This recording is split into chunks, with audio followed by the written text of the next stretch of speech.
Up in the sky. Is that a bird? Is that a plane?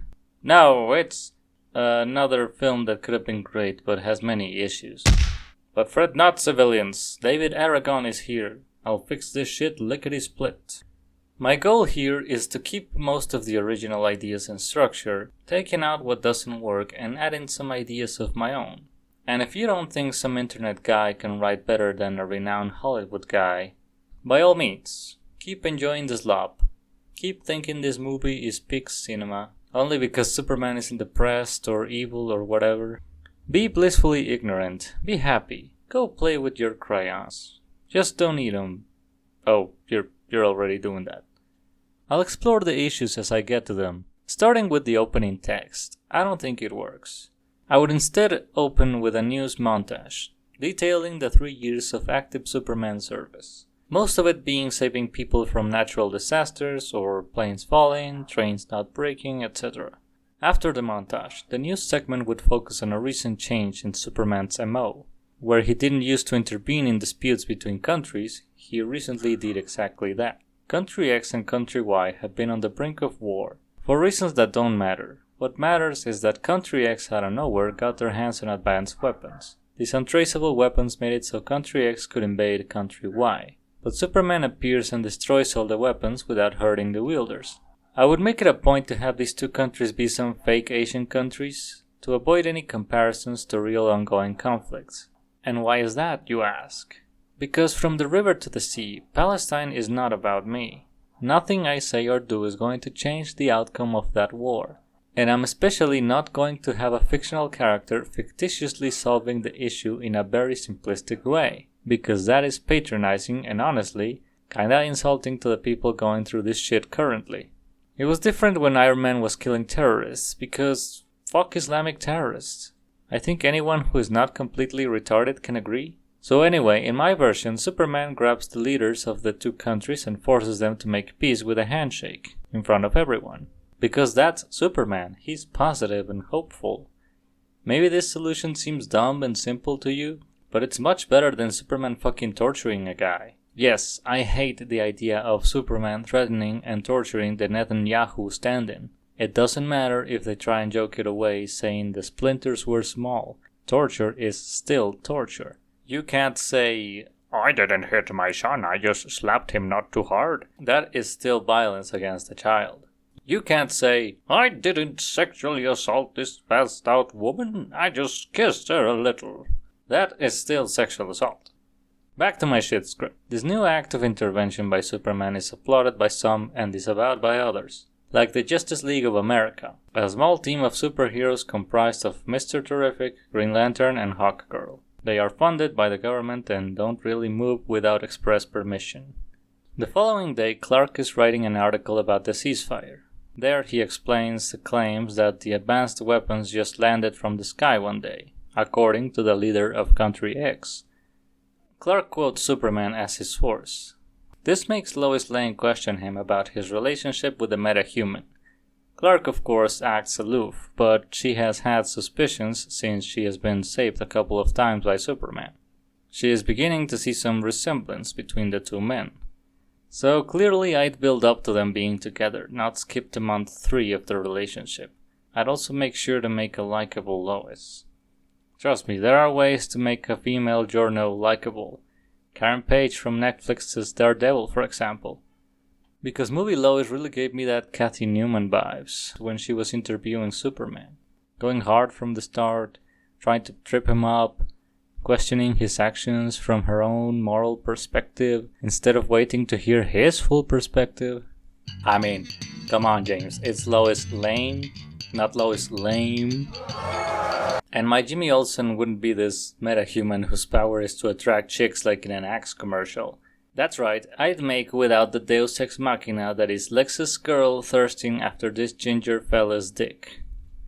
Back to the story. All of a sudden, a supervillain attacks Metropolis. The villain states to be from Country X and demands to fight Superman.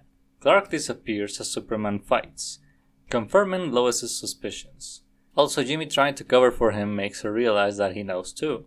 Superman and this villain fight, but this is the toughest battle Superman has had so far, since this guy is just as powerful but better trained. Training on a farm is clearly not better, but Superman prevails, even after downing several cans of whoop-ass. Because that detail in the movie bothers me a lot. How he fled injured and left Ultraman in Metropolis only to come back like 30 minutes later, just to lose again. Like, 5 minutes is all a Kryptonian needs to destroy a city, dude. In my version, Superman doesn't flee. The villain flees, apparently very damaged. Superman thinks about pursuing, but he is very injured. The Justice League arrive on scene. This is where Superman could joke about them having to go through bureaucracy while the city was being attacked. Green Lantern could be snarky and show distrust while Mr. Terrific tries to gather evidence about this villain. Hawkgirl asks Superman if he needs to go to the hospital. He assures her that there is a place he can get patched up. So it turns out that this villain fled on purpose to then track Superman to the Fortress of Solitude. Superman gets patched up in the fortress. Here I'd have the robos do more than just magnifying glass Superman's ass. Here we introduce the message by Jor-El, and no, it wouldn't be to conquer Earth a la Genghis Khan, taking ass and kicking names. Because that is character assassination and honestly kinda ripping off Invincible, which is already ripping off Dragon Ball Z, which is itself taking a lot from Superman. My version of Jor-El's message would have him say all the sweet things parents say to their kid, but it gets ominous when talking about what caused Krypton's destruction. This is the part of the message that is damaged. I guess I'd also introduce Krypto, but I wouldn't make him the poorly trained mongrel that James Gunn found so amusing. Superman leaves the fortress to look for the villain, but he has remained hidden. He sends the coordinates to someone. Here we introduce Lex Luthor, stepping into the fortress, while the villain deals with the robos and the dog. Superman searches for the villain everywhere but doesn't find him. He even goes to Country X but finds that the leader doesn't know anything. Clearly, a supervillain that almost killed Superman would be top of mind for him and for the world, but he goes to sleep. He should really focus on this today, but he's more of a man of tomorrow. The following day, Lois shows up to Clark's apartment. She supposedly wants to treat him to breakfast. Here we can build up their chemistry and mutual attraction, while Lois tries comically to confirm her suspicions.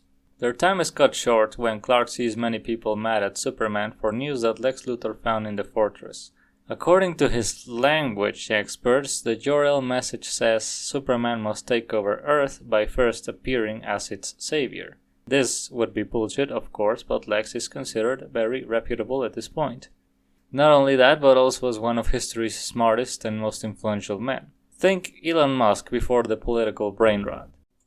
Here's my version of Luthor. Lex started from his father's fortune, who started from his father's fortune, so on and so on. But Lex pulled every dirty trick he could to crawl out of his family's shadow and become even more powerful, even more respected and feared. Worked tirelessly for years and years until one day he made it. But this most powerful man in history did nothing good with this power, and he thought nothing of it, until an actual Superman appeared one day. This mystery man did use his powers for good and quickly gained the respect and love of millions, shining a huge mirror into Lex's moral failing. Quick side note, how the fuck was Mark Strong not cast as Lex Luthor? Nicholas Hoult killed it, of course, but Mark was born to play Luthor, and instead he has played 3 different DC villains. It's such a waste. Anyways, Clark has a terrible realization and leaves Lois to fly back to the fortress, where he finds the place thrashed and Krypto missing. I know I'd be very pissed if someone stole my Krypto. Superman confronts Lex, but he pretends not to know anything about the dog, whilst being obvious about his lying. Superman's crash out gets recorded and makes him look even worse. This is like the movie, if you noticed, because I did like this part. God knows I've become violent if someone messes with my pets. So I do see it as a massive moral challenge for Superman, since his greatest strength is his character and his commitment to good, no matter how difficult things get. Those are the best Superman stories, when his ideals and morality are heavily tested. Without a clear path forward, with the whole world against him, and no idea where Krypto might be, Clark returns to Smallville, where we introduce his parents. They cheer him up a bit, but can't really help beyond that. Jimmy and Lois saw the crash out and felt very compelled to help. Jimmy knew about the Kent's farm and correctly guessed Clark would be there. Clark feels powerless for the first time in his life, and asks, if Superman can't fix this, then who? Jimmy responds, Clark Kent might. He and his friends. Fueled by pure friendship, this begins a montage of old-school journalism, an investigation into Lex Luthor and LexCorp. At the end, they find something suspicious. They find that LexCorp was mainly investing all efforts into extra-dimensional research, but suddenly stopped to focus on other things. The trio travel to the supposedly abandoned research facility of the dimensional stuff, but it's not abandoned at all. It's secretly operating underground. Lois and Jimmy collect evidence while Superman goes into the open portal. Turns out it was a trap. Ultraman surprise attacks Superman and puts him in a cell with Metamorpho, who creates kryptonite to keep him weak. It's here where Lex reveals he had planned for this. It was one of the possible variables he had accounted for at least. Luthor deploys his mercs to capture Lois and Jimmy, but they try to escape and manage to send evidence out to the world before getting caught. Most people don't understand or care about what was revealed, except Mr. Terrific, who asks for permission to launch a mission where Lois and Jimmy were caught. The bureaucracy wheels turn as efficiently as ever, and Mr. Terrific begins to question this approach. He then urges Green Lantern and Hawkgirl to help him, outside the law. They go where the portal has been opened, explaining just how dangerous it is for the entire world to open a portal without very specific measures and calculations. Lex hurts Superman's friends as a method of interrogation. This is the perfect chance to have Lex explain his hatred and his ideology. Now, at first I liked the jelly motivation, but as time went on I realized it was Nicholas Holt's amazing performance that really elevates the paper-thin motivation. As stated, Lex hates that he worked to get where he is when Superman just came from outer space with natural power, and he hates that people prefer him over Luthor. But wouldn't you as a normal human to be this powerful and brilliant make you more impressive than someone with natural powers? He claims to be doing this for us humans, but then does nothing about the black holes. So which is it, Lex? I believe my Lex works better because he's never felt less than anyone until Superman showed up, and he never felt insecure about his morality until someone who could rule over us in a matter of days chooses to be a beacon of goodness instead. Superman has become something of a god figure, and Lex wants to kill it. But he doesn't want to be the one who kills a good god. So he had to assassinate Superman's character first. And anyone who has had contact with his secret identity is next in the chopping block. But before Lex has a chance to get any more info, the Justice League shows up and begin fighting Luthor's goons. Lex flees with Ultraman covering for him, but because he opened a portal very hastily, he creates the whole world breaking in half thing. Superman and the Justice League rescue Krypto and all of Luthor's prisoners. Lex has fled with a ship. Lois, Jimmy, and Mr. Terrific pursue. Ultraman has stayed behind and talks to Superman while he takes in sunlight to recover. He takes off his mask to reveal he is General Zod. Lex found him in the Phantom Zone while exploring different dimensions. I'd make him Zod and not a clone because if Lex can clone Superman, it stands to question why he only made one and not a bunch of them. Also, why clone the one guy you hate and think it's super dangerous? Zod explains to Superman that Krypton was destroyed by the intergalactic Emperor Darkseid. Zod attempted a coup to overthrow the government and make Krypton a vassal state of Darkseid's empire. It was the only way he saw of avoiding the extinction. But many Kryptonians, including Jor-El, defeated Zod and his followers, who were imprisoned in Planet, but Zod's insurrection was deemed unforgivable, thus banishing only him to the Phantom Zone. Krypton resisted Darkseid's attacks, but as the war went on, the planet took irreparable damage, forcing Jor-El to send baby Superman away. Like Moses, Zack, you dumbass, not Jesus. Moses, a guide, not a messiah. Zod explains that Darkseid is coming and that Krypton is one of many examples of what happens to the planets who resist the enslavement. Zod plans to make Earth kneel to Darkseid. His only true obstacle is the do-gooder superheroes. This is why he helped Luthor first, who doesn't know of Zod's true intentions. He told Luthor he hated the elves, and that was enough. Superman is reeling from all the information, but the world is literally splitting in half, so he begs Zod to help.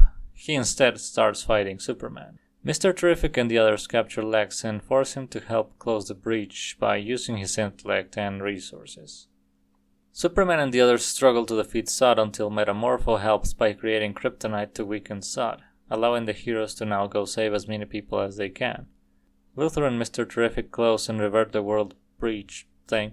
Lex tries to escape again, but this time Superman stands before him and the exit. The world is saved. Lex is going to prison, Superman's reputation is restored, the Justice League respects him now, and Lois has a hell of an article to write with amazing photos by Jimmy. Now, I realize I didn't write in the whole Superman choosing to see himself as human, since Kryptonians are colonizing harem builders apparently. While I like the sentiment, it's not really a choice to pick the side of humanity when the other option is so evil. Don't get me wrong, there's definitely people who choose the harem over being a beacon of hope, but that ain't Superman, and that shouldn't have been Jor-El's message. The whole I'm human payoff I'd save for when Zod questions Superman's insistence on saving Earth instead of maybe trying to build Krypton again. Because as we all know, a good immigrant integrates and upholds the ideals of their new home, instead of trying to take all the women and replace the local race by force. This movie got called woke, but I don't know, seems very beige now that I think about it. Alright, for the ones who stayed, thank you for watching. It really means a lot to me. I hope you enjoyed. Check out the pinned comment or description for more of me. I have comics, some animations, most social medias, a Patreon page if you wanna, help me feed myself and my pets. I've been David Aragon, and you've been a wonderful audience. Until next time.